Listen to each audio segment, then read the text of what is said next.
Bueno, es un gusto estar con ustedes una vez más y poder abrir la palabra de Dios. Les invito a que, si no lo han hecho ya, abran su Biblia al libro de los Salmos y que lo hagan, por favor, al capítulo número 5. Salmo número 5.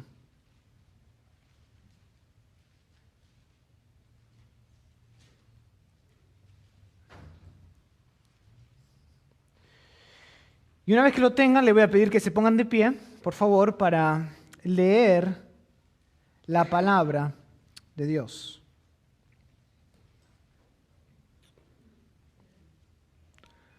Salmo 5 dice así: Escucha, oh Jehová, mis palabras, considera mi gemir, está atento a la voz de mi clamor, Rey mío y Dios mío, porque a ti oraré. Oh Jehová, de mañana oirás mi voz, de mañana me presentaré delante de ti y esperaré, porque tú no eres un Dios que se complace en la maldad, el malo no habitará junto a ti, los insensatos no estarán delante de sus ojos, aborreces a todos los que hacen iniquidad. Destruirás a los que hablan mentira, al hombre sanguinario y engañador abominará Jehová. Mas yo por la abundancia de la misericordia tuya entraré a tu casa. Adoraré hacia tu santo templo en tu temor. Guíame, Jehová, en tu justicia a causa de mis enemigos. Endereza delante de mí tu camino, porque en la boca de ellos no hay sinceridad. Sus entrañas son maldad, sepulcro abierto es su garganta, con su lengua hablan lisonjas. Castígalos, oh Dios. Caigan por sus mismos consejos, por la multitud de sus transgresiones, échalo fuera, porque se rebelaron contra ti. Pero alégrense todos los que en ti confían, den voces de júbilo para siempre, porque tú los defiendes. En ti se regocijen los que aman tu nombre, porque tú, oh Jehová, bendecirás al justo, como con un escudo lo rodearás de tu favor. Querido Padre, venimos ante ti una vez más pidiéndote que nos bendigas con entendimiento. Ayúdanos a poder comprender mejor el texto que hoy vamos a ver esta mañana. Asístenos, Padre, con tu espíritu, o abre los ojos de nuestro entendimiento y permítenos ser transformados a través de tu palabra. Lo pedimos todo esto en el nombre de Cristo Jesús. Amén. Amén. Pueden sentarse, gracias.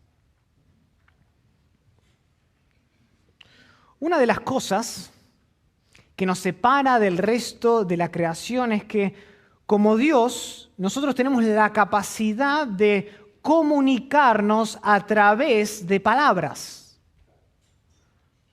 Amamos con nuestras palabras y odiamos con nuestras palabras. Con ellas vamos a la guerra y con ellas también hacemos la paz. Las palabras son un bálsamo de compasión y a la vez pueden ser un instrumento de juicio. Cada relación, cada situación de nuestra vida se tiñe de palabras. Desde el momento que nos despertamos hasta el momento que nos acostamos, nuestra existencia como seres humanos se define por palabras. Y debido a que las palabras son tan naturales, debido a que están tan integradas en nosotros, la verdad es que nosotros no le prestamos mucha atención. Hablamos todos los días, algunos de nosotros más que otros. Sin embargo, detrás de toda esa normalidad yace una gran lucha. Una gran lucha. Porque ¿quién no ha sido herido por las palabras de otro? ¿O quién, más bien, no ha herido a otro a través de sus propias palabras? ¿Quién no ha lamentado en algún momento algo que dijeron en contra de él o ella? Y te pregunto esta mañana, ¿cómo estás tú manejando tus palabras? ¿Cómo manejas tus palabras? En el Salmo 5, esta mañana, vamos a ver cómo David lidia con el poder de las palabras, con la influencia de las palabras. Hay gente que está mintiendo maliciosamente acerca de él. Están difundiendo rumores a través de la comunidad para derrocar a David como rey de Israel. Sus palabras están cargadas con destrucción. La respuesta de David, sin embargo, como vamos a ver, no es desquitarse con ellos con palabras maliciosas. Eso no es lo que hace David. Entonces, David, para nosotros, ilustra cómo debemos usar las palabras cuando somos difamados por personas que usan palabras engañosas. Lo ilustra de una manera muy específica. Y el primer punto que quiero que veamos acerca de cómo usar las palabras cuando somos difamados es este. Versículo del 1 al 3. La plegaria del piadoso. La plegaria del piadoso. Este salmo, si notan, comienza con una plegaria, con una oración en la cual David apela a Dios en términos muy claros. Él confía plenamente en la relación que él tiene con el Dios del pacto, con el Dios de Israel. Por eso en el versículo 1, David dice, escucha, oh Jehová. Jehová, aludiendo al nombre del pacto. El tono de David, sin embargo, nos sorprende un poco, para ser sinceros. Noten que él se dirige al Señor por medio de 3 imperativos bastante secos. Versículo 1 dice, escucha o atiende, considera, toma en cuenta y está atento a mi voz. Versículo 2, atiende, toma en cuenta, escucha. El amontonamiento de estos imperativos expone la urgencia de David, de su oración, que se hacen ¿a quién? Al Rey mío y Dios mío. Al Rey mío y Dios mío. Para David, hermanos, no hay nadie más a quien él pueda recurrir para pedir ayuda, sino al Señor. No hay nadie más. Es por eso que él dice al final del versículo 2, porque a ti elevo mi plegaria. Está dirigida a ti, no a nadie más. Y al dirigirse al Señor como su Rey y como su Dios, David reconoce la supremacía real del Señor sobre todos los asuntos, tanto en el cielo como en la tierra. Esta palabra rey que vemos en el versículo 2 ya se usó 2 veces en el libro de los Salmos. Si recuerdan, en el Salmo 2, versículo 2, esta palabra se utiliza en referencia a los monarcas, a los gobernantes y líderes humanos que se oponen al Señor y a su ungido. Versículo 2 dice, se levantarán los reyes de la tierra, se sublevan, los príncipes consultan, unidos contra Jehová y contra su rey ungido. En ese mismo salmo vemos la segunda repetición de esta palabra rey, versículo 6, Salmo 2:6. Sin embargo, en ese versículo, esta palabra describe la decisión unilateral del Señor de instalar al rey de su elección según la dinastía, el linaje davídico en la ciudad real de Jerusalén. Pero en el versículo 2 del Salmo 5, aquí no se introduce a ningún ser o rey o monarca humano. Aquí el Señor mismo es introducido como rey. Noten. Ahora, esto es significativo a la luz de la realeza de David. David no solo es consciente de la naturaleza limitada de la realeza humana en general, sino también él es consciente de su propia realeza sobre el pueblo de Israel. Se da cuenta del hecho y la verdad de que él es un hombre debajo autoridad divina. Por lo tanto, él eleva su clamor, su plegaria, su oración ante el monarca, ante el rey más poderoso que lo gobierna absolutamente todo, a Dios mismo. A Dios mismo.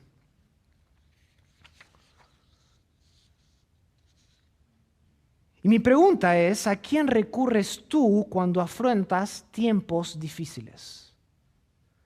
¿A quién recurres tú cuando afrontas tiempos difíciles? Eso es importante porque tú puedes identificar a tu Dios por la persona o cosa a la que acudes en medio de los problemas. ¿Quién es? ¿O qué es?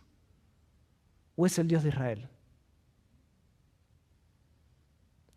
David no solo en el Salmo 5 modela a quién debemos recurrir para pedir ayuda en los tiempos difíciles, sino también David modela cómo debemos acercarnos a Dios a través de la oración.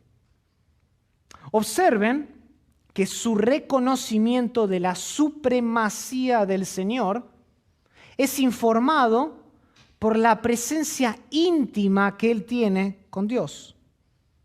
En el versículo 2 leemos de nuevo, 2 veces, la repetición del pronombre posesivo mío. Él no dice, está atento a la voz de mi clamor, Rey y Dios. Él dice, Rey mío y Dios mío. Es decir, los 3 imperativos que nos parecen un poco secos, alarmantes, están de alguna manera matizados por su relación íntima con el Señor, del pacto de 2 Samuel 7. Declarar que el Señor es Rey mío, que Él es Dios mío, le da a esta oración, a esta plegaria, cierto tono personal, cierta textura personal en el contexto de un discurso absolutamente respetuoso, porque él se dirige al monarca que está por sobre todo. Y en cierta manera este lenguaje cierra la brecha entre el Señor absoluto por una parte y por la otra parte vemos al humilde David pidiendo al Señor por ayuda. Y este lenguaje cierra esa brecha. De hecho, la relación íntima de David con él es la base de los ruegos diarios y la espera que él mantiene con ansias todos los días, como dice el versículo 3. David ora con fe. David ora, se dirige al Señor lleno de confianza, sabiendo que Dios escucha su voz, versículo 3. Dios escucha su voz. El Señor, hermanos, el Señor del pacto, es la única certeza que David tiene al comienzo de cada día. La única certeza. Esto se enfatiza por la repetición de la frase de mañana, por la mañana, 2 veces lo vemos en el versículo 3. De mañana, de mañana. Esta frase también indica el tiempo de adoración diario establecido, señalado para la nación de Israel. Vayan conmigo por un segundo a Éxodo capítulo 29. Éxodo capítulo 29.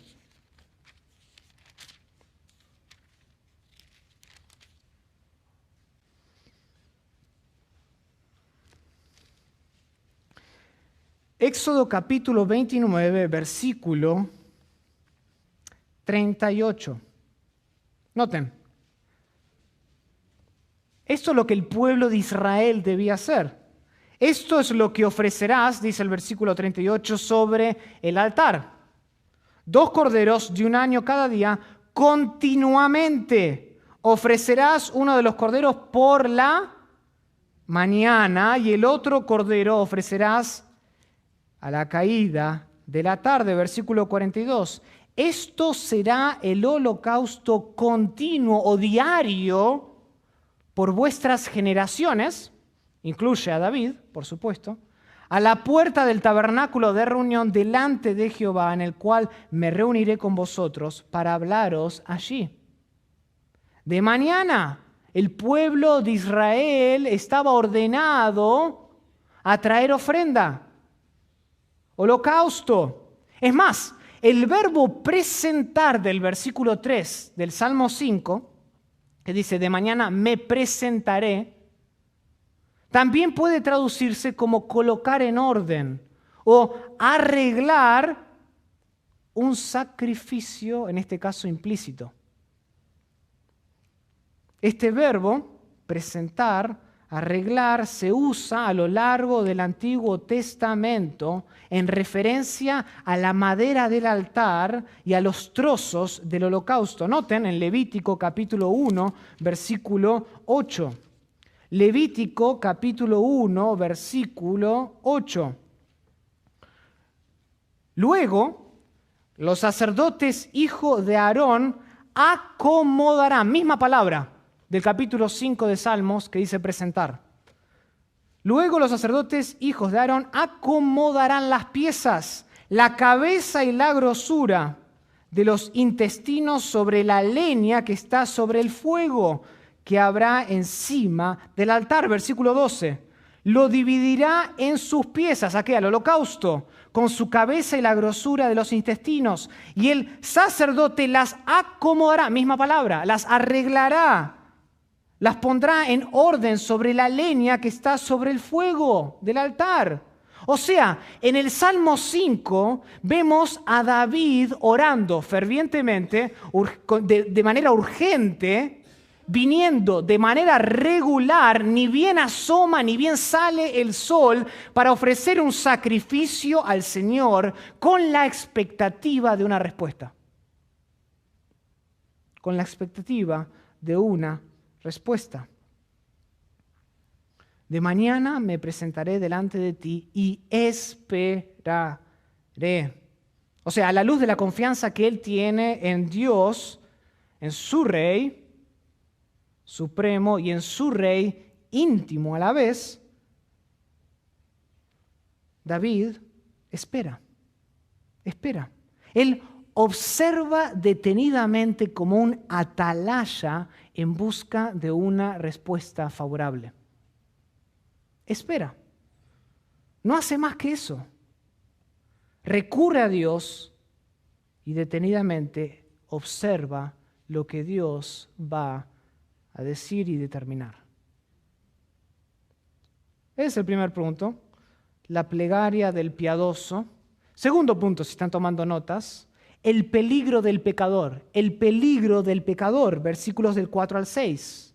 El peligro del pecador. David espera como un atalaya en busca de una respuesta a su plegaria porque conoce, esta es la razón, él conoce el peligro de los pecadores. Y noten que al describir el peligro de ellos, David basa sus pensamientos no en ellos, sino en el carácter de Dios. Es decir, él basa su lógica, su pensamiento, él los acomoda, y lo que está en el medio de todos sus pensamientos es el hecho de que Dios es absolutamente incompatible con el mal. Dios es incompatible con el mal. No hay nada en lo malo que complazca a Dios. Versículo 4. Tú no eres un Dios que se complace en la maldad. No hay nada. De la misma manera que el aceite y el agua no se mezclan, así Dios resiste al mal. La maldad le repulsa donde quiera que la vea. Noten que ni siquiera tiene cabida en la casa de Dios. No tiene cabida. No habitará junto a ti. No habitará junto a ti. Este verbo aquí también se puede traducir como vivir como forastero, habitar temporalmente. Se utiliza a lo largo de todo el Antiguo Testamento para describir los campamentos nómadas que se mueven, que no permanecen. Hay un énfasis en la transitoriedad de ese campamento. Génesis es un buen ejemplo de eso. Génesis capítulo 12, versículo 10. Génesis capítulo 12, versículo 10. Noten aquí. Hubo entonces, 12:10 de Génesis, hubo entonces hambre en la tierra y descendió Abraham a Egipto para morar allá. Misma palabra del capítulo 5 de Salmos, para morar allá. No de manera indeterminada, sino temporalmente, porque era grande el hambre en la tierra. Se tuvo que mover. Capítulo 19 de Génesis, versículo 9.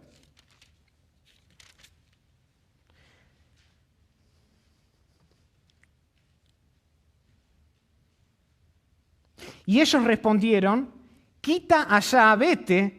Y añadieron, vino este extraño para habitar entre nosotros. ¿Quién era este extraño? Lot. ¿Y habrá de dirigirse un juez? Ahora te haremos más mal que a ellos. Y hacía gran violencia el varón a Lot. Y se acercaron para romper la puerta. Lot debía haber venido solo para habitar temporalmente. Y ellos lo reconocen y dicen, ¿qué hace este aquí?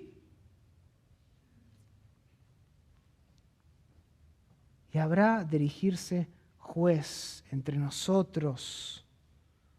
Génesis capítulo 20, versículo 1. De allí partió Abraham a la tierra de Negev y acampó entre Cades y Shur y habitó como forastero. Ahí se traduce mejor.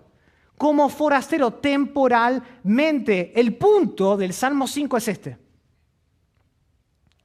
Dios es tan incompatible con el mal que incluso la convivencia más transitoria, más temporal, como la de un huésped, como la de una visita, es absolutamente imposible. ¿Por qué? Porque esto le daría derecho a la maldad, al cuidado y a la protección de Dios. Si la maldad, si el mal se queda como huésped dentro de la casa de Jehová, Dios debe proteger la maldad. Pero es imposible. De hecho, no hay lugar para los altivos delante de Dios. Versículo 5. Los insensatos, los altivos no estarán delante de tus ojos. Hay otros dos lugares donde esta palabra se usa en el libro de los Salmos. Noten, Salmo 73, versículo 3. Dice así. Porque tuve envidia de los arrogantes, misma palabra que se usa en el Salmo 5 para altivos, viendo la prosperidad de los impíos. Salmo 75, 4. Dije a los insensatos, no os infatuéis. Insensatos, misma palabra de altivos. Y a los impíos, no os enorgullezcáis. O sea, en todos estos versículos, en el Salmo 75, en el Salmo 73, en el Salmo 5, los altivos, los insensatos, son descritos como impíos que desafían a Dios de una manera arrogante. Arrogante. Y como en el Salmo 2:2, estos impíos se levantan, ¿se acuerdan? Los reyes de la tierra se levantan, se subleman. Se levantan, pero estas personas no pueden ponerse firmes delante de la presencia de Dios. No pueden. ¿Saben cuál es la razón? El texto nos dice, la segunda parte del versículo 5, porque Dios aborrece a todos los malhechores. Dios aborrece a todos los malhechores. aborrece, odia. Este no es un lenguaje mío, este es el lenguaje de la Biblia, y este lenguaje es fuerte, claro que lo es. Choca de manera directa con el cliché cristiano popular de nuestros días que dice esto: Dios odia el pecado, pero ama al pecador. Dios odia al pecado y ama al pecador. ¿Qué debemos hacer con eso? Por un lado encontramos un cliché que dice que Dios odia el pecado, pero no al pecador. Y la Biblia, por el otro, dice que Dios aborrece a todos los que hacen iniquidad. ¿Qué hacemos entonces con este cliché? Lo tiramos por la borda. Debemos deshacernos de este cliché de inmediato. No lo usen más. Es incorrecto. Este versículo no podría ser más claro. Y estas palabras significan realmente lo que dicen. Dios odia de manera plena a todos los que hacen iniquidad. Punto. Cualquier persona que se caracteriza por cometer actos de maldad puede estar seguro de una cosa, y es esta: Dios está absolutamente, sumamente furioso contra él o ella. De eso puede estar seguro. Y si Dios te aborrece, significa que te rechaza completa e infinitamente porque, ¿sabes qué? Eres incompatible con su carácter santo. Ese es el problema. Él no puede convivir contigo nunca. Nunca. Y esta idea se desarrolla un poquito más en el versículo 6, que sigue una estructura bastante similar a la que vimos en el versículo 5. Es decir, la segunda línea del versículo 6 es la razón de la primera. En otras palabras, versículo 6. Dios destruye a los mentirosos porque Él, ¿qué? Abomina a los engañadores y a los asesinos. Esa es la razón. Y esto suena un poquito exagerado para nosotros porque nosotros no consideramos que la mentira sea tan grave. Al fin y al cabo son solo un par de palabras, ¿no? Pero no se equivoquen, hermanos. Dios toma la verdad muy en serio porque la verdad se basa en su propio carácter.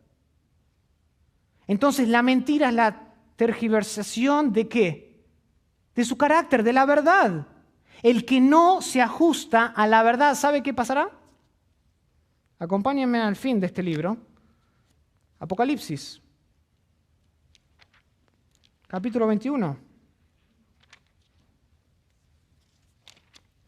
Apocalipsis, capítulo 21, versículo 8. Esto es lo que pasará. Dice así: pero los cobardes, los incrédulos, los abominables, los homicidas, los fornicarios y hechiceros, los idólatras, ¿y todos qué? Los mentirosos tendrán su parte en el lago que arde con fuego y azufre, que es la muerte segunda. Ese es el destino. El mentiroso tiene una parte en el lago de fuego. Y en el Salmo 5 podemos escuchar ecos, alusiones, retumban las verdades de los Salmos 1 y 2, que enseñan explícitamente que cualquier tipo de vida vivida en contradicción directa al carácter de Dios está absolutamente condenada desde el principio. Salmo 1.6, Salmo 2.12. Condenada. No va a tener fruto. Perecerá. Y esta es la base de la confianza de David mientras eleva su plegaria, su oración al Señor para pedir ayuda de los pecadores. El carácter de Dios. Punto 3. Vimos la plegaria del piadoso, vimos el peligro del pecador. Punto 3. La protección del protector. Versículos del 7 al 8.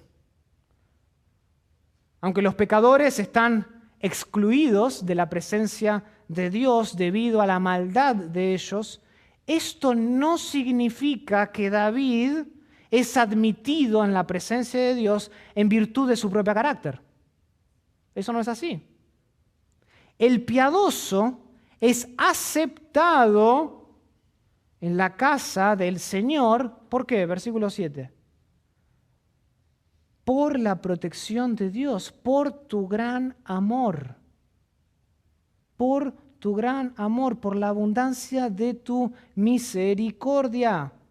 Escuchen, David había mentido varias veces durante su vida. Él le mintió a Ahimelech, por ejemplo, mientras él huía de Saúl. En 1 Samuel, versículo 2, leemos lo siguiente.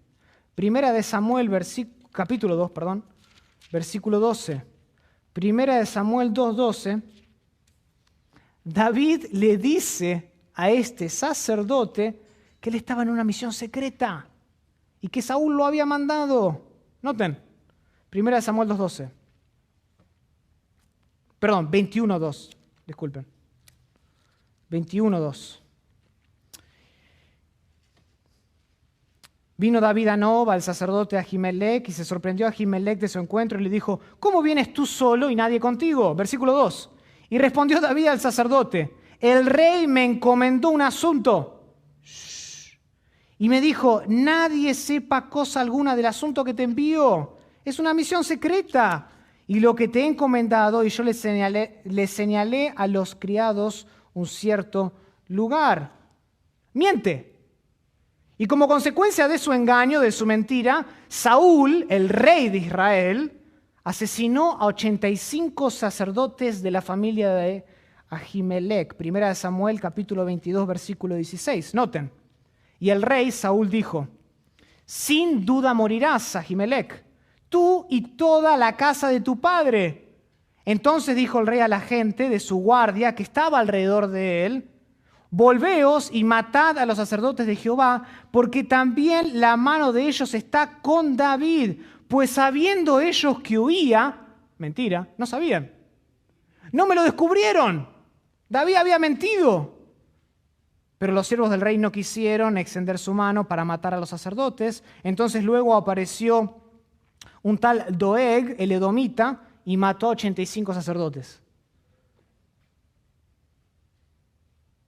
Consecuencia del engaño de David, de la mentira.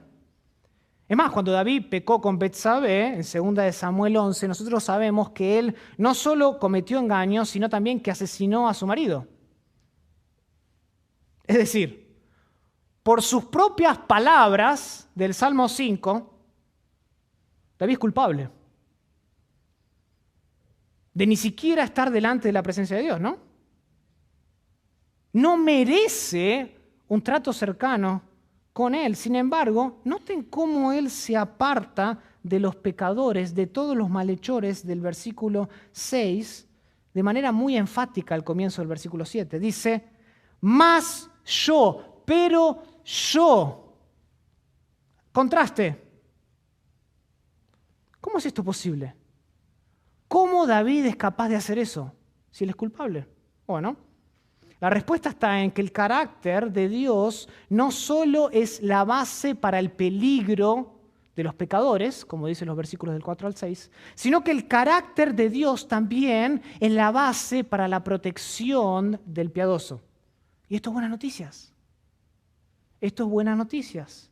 El hecho de que Dios sea incompatible con el mal no es la única expresión de su ser divino.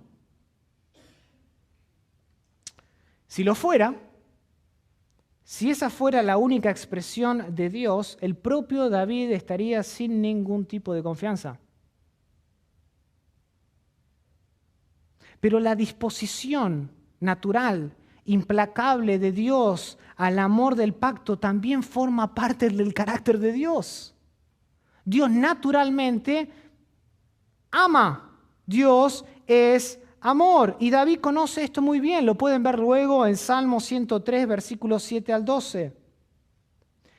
Él no merece venir ante la presencia de Dios, así como los demás malhechores no pueden ponerse firme delante de Dios. O sea, Él es aceptado meramente por el amor comprometido y fiel del Señor del pacto. Esa es la base de su aceptación, no la virtud de su carácter. Es por eso que leemos en la segunda parte del versículo 7 que Él entra a la casa del Señor ¿con qué? Con reverencia, con temor, con reverencia. Esto marca un contraste con los altivos, con los arrogantes, con los que se subleman. David, en contraste, se postra humildemente en adoración. O sea, su confianza en el acceso libre que él tiene delante de la presencia de Dios está mezclada con una gran cantidad de temor por quién es Dios. ¿Por quién es Dios? Y esto suena muy similar porque lo hemos leído en el Salmo 2:11. Servir a Jehová con temor, alegraos con temblor. Y nosotros no podemos leer los versículos 4 al 6 de este capítulo sin darnos cuenta que nosotros mismos estamos completamente destituidos de la gloria de Dios, como dice Romanos 3:23. Separados. Por lo tanto, es necesario retroceder y considerar, meditar a diario que nuestra maldad, nuestra propia maldad, nos mantendrá siempre fuera de la presencia de Dios. Es importante reconocer eso a diario. Tu maldad te separa de Dios y siempre lo hará. Solo cuando entendemos que Dios aborrece, que Dios odia, que Dios abomina a lo malo y a los malhechores, entonces y solo entonces las buenas nuevas se convierten en buenas. ¿Por qué? Porque éramos malhechores. Pero Dios nos alcanzó en su amor de pacto inmerecido e inquebrantable a través de Jesucristo, nuestro Rey davídico, para librarnos de la inminente ira eterna, como dice Romanos 5:8. Entonces, ánclate diariamente en el carácter de Dios, no te muevas de ahí, para que puedas entrar lleno de confianza, pero a la vez con reverencia, con temor, con temblor, a su gloriosa presencia.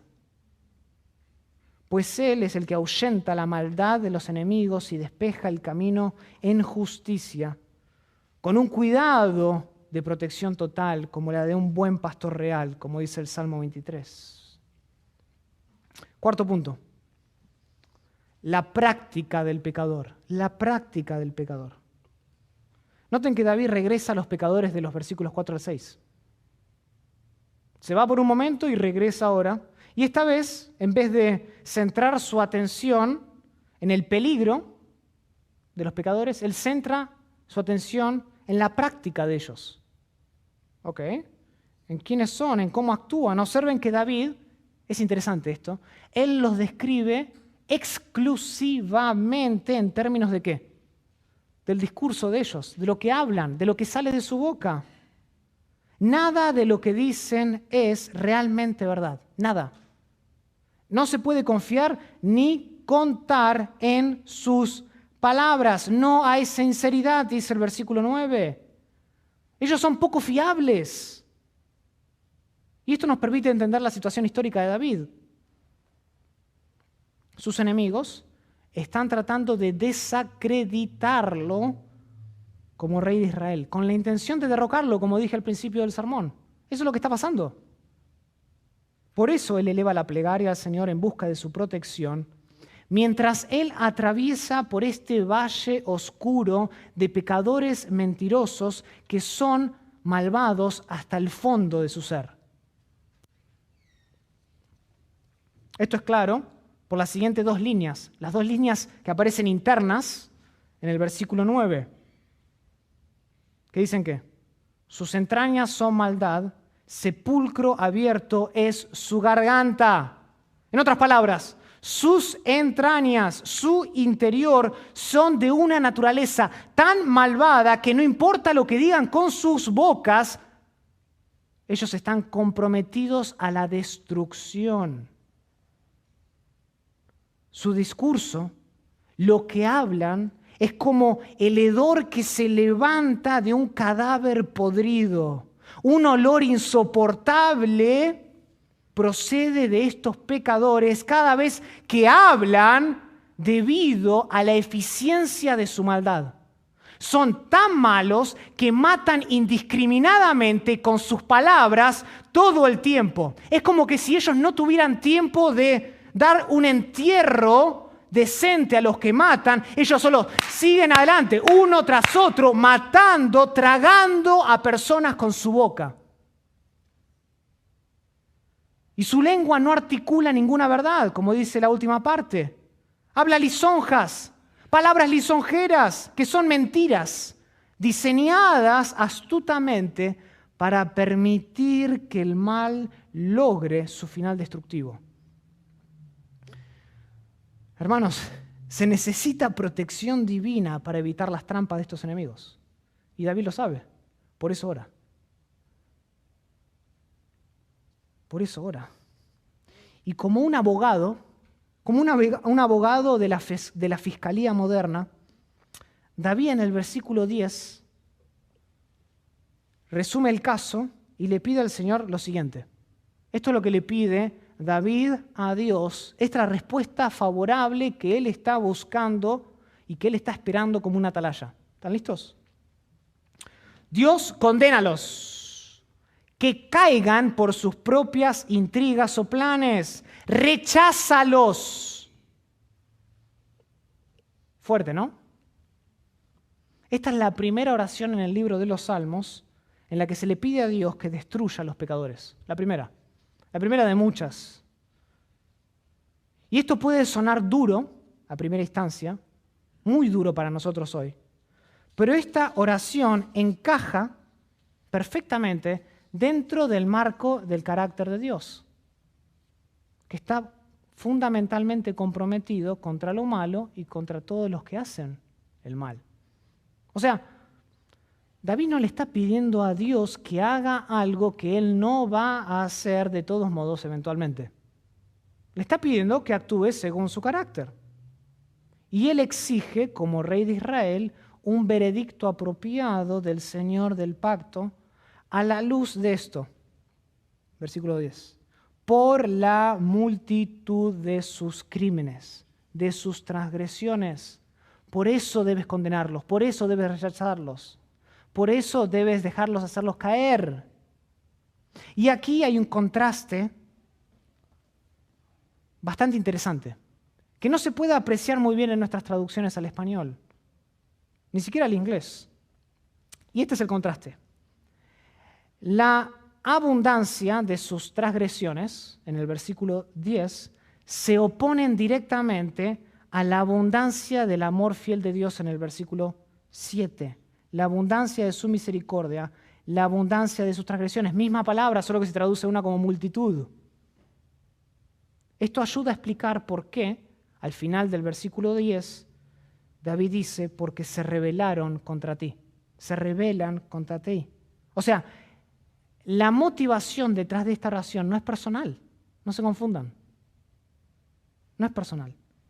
La rebelión de los pecadores contra David es en última instancia una rebelión contra Dios mismo, como hemos visto en el Salmo 2, versículos del 1 al 3. Y debido a que ellos son, ante todo, enemigos de Dios, ellos se ven obligados por su propia naturaleza malvada a destruir cualquier cosa, cualquier persona que afirme, que destelle la relación del pacto del Señor. Y David lo hacía, por eso él debe perecer. El amor comprometido y fiel de Dios es una afrenta para estos enemigos. No lo soportan, por eso mienten, por eso transgreden, por eso hacen crímenes. Último, Vimos la plegaria del piadoso, el peligro del pecador, la protección del protector, la práctica del pecador, del pecador. Último, 5. El placer de los piadosos. El placer de los piadosos, 11 al 12. Este salmo concluye con una alabanza, noten. Una alabanza de los piadosos. David, que comenzó con una plegaria, con una oración muy personal. Noten que dice, considera mis palabras, mi gemir, Rey mío, Dios mío, mi clamor, a ti oraré, oh Jehová, me presentarás, mi voz, me presentaré. Bien personal la oración de del versículo 1 al 3. Él ahora termina el salmo con un llamado público a alabar a Dios por su protección. Esto queda claro, y así queda claro, que el amor fiel del Señor del pacto no solo concierne al Rey de Israel, sino también a todos los justos, como dice el versículo 12, porque tú, oh Jehová, bendicerás al justo. Esto ya lo sabemos. Salmo 2.12 y Salmos 3.8 enfatizan esto, que hay una multitud de personas, los justos. La relación del pacto no solo se restringe al Rey de Israel. Todos los que buscan refugio, como dice el versículo 11, se alegrarán y cantarán para siempre. Y esta expectativa de confianza, otra vez se basa en el carácter de Dios, el carácter inmutable, el carácter inquebrantable de Dios. O sea, la incompatibilidad con lo malo, la incompatibilidad de Dios con todos los malhechores, asegura en cierto sentido la protección del rey piadoso de Israel y por extensión, a su vez, efectúa la alabanza del pueblo de Israel.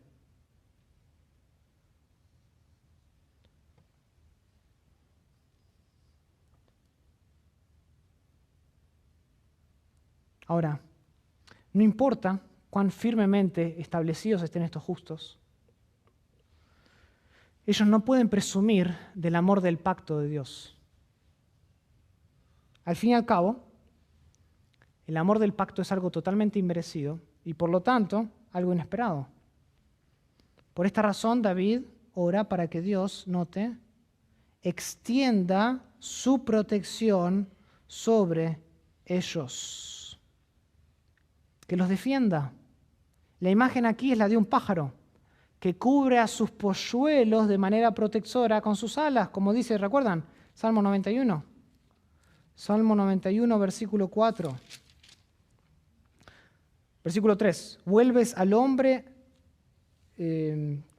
versículo 3. Él te librará del lazo del cazador, de la peste destructora, con sus plumas te cubrirá y debajo de sus alas estarás seguro.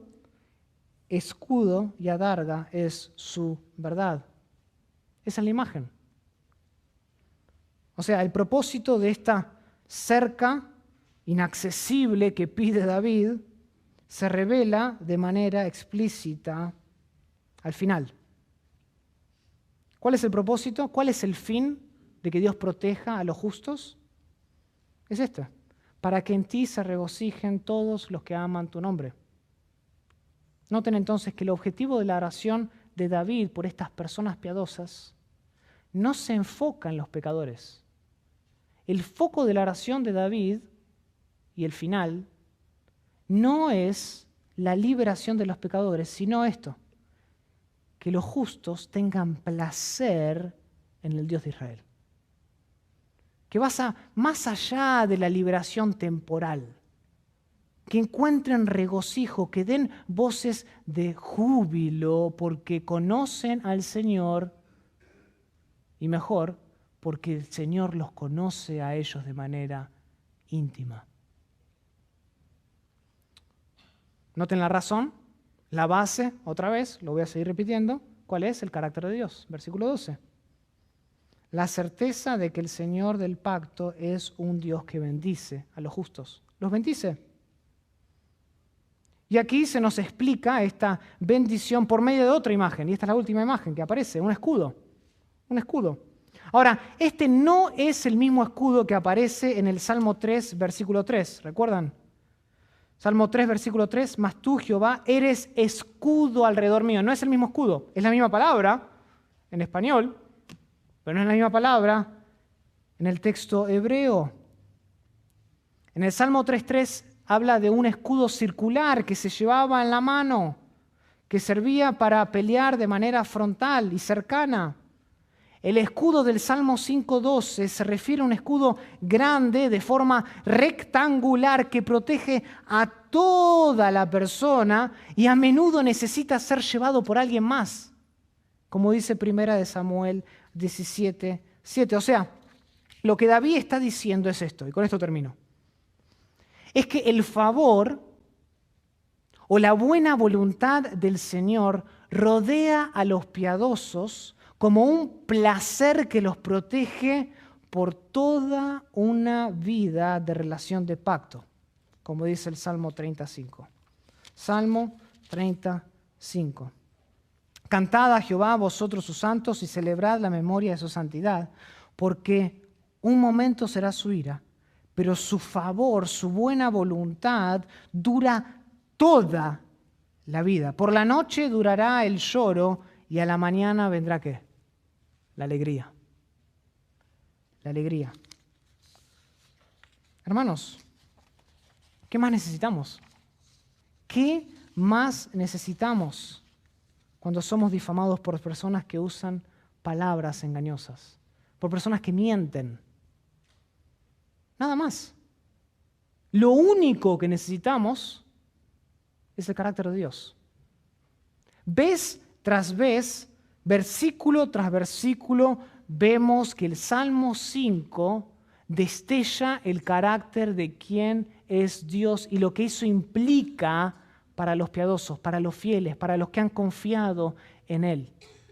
No tienes que hacer nada más que recurrir a Jehová, esperar en Él ansiosamente, lleno de confianza, por quién es Él, no por quién eres tú. Oremos.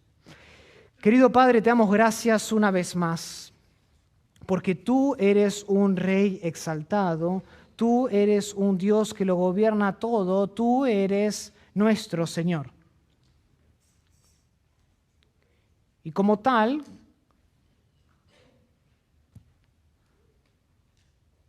Señor, venimos ante ti, no en virtud de lo que hacemos, sino en virtud del sacrificio de Jesús, que es una manifestación de tu amor hacia nosotros. En virtud de eso nosotros podemos acudir a ti en tiempos de angustia, cuando gente engañosa nos persigue y atravesamos valles oscuros ante la maldad de ellos. Y vemos a nuestro alrededor y lo único que vemos son sepulcros abiertos, gente sedienta por matarnos con sus palabras. Ayúdanos a anclarnos en el carácter de Dios. Es la única esperanza que tenemos en nuestra vida. Porque solo ese carácter bueno, pero a la vez justo, perdura para siempre. Te amamos, Padre, en el nombre de Cristo Jesús.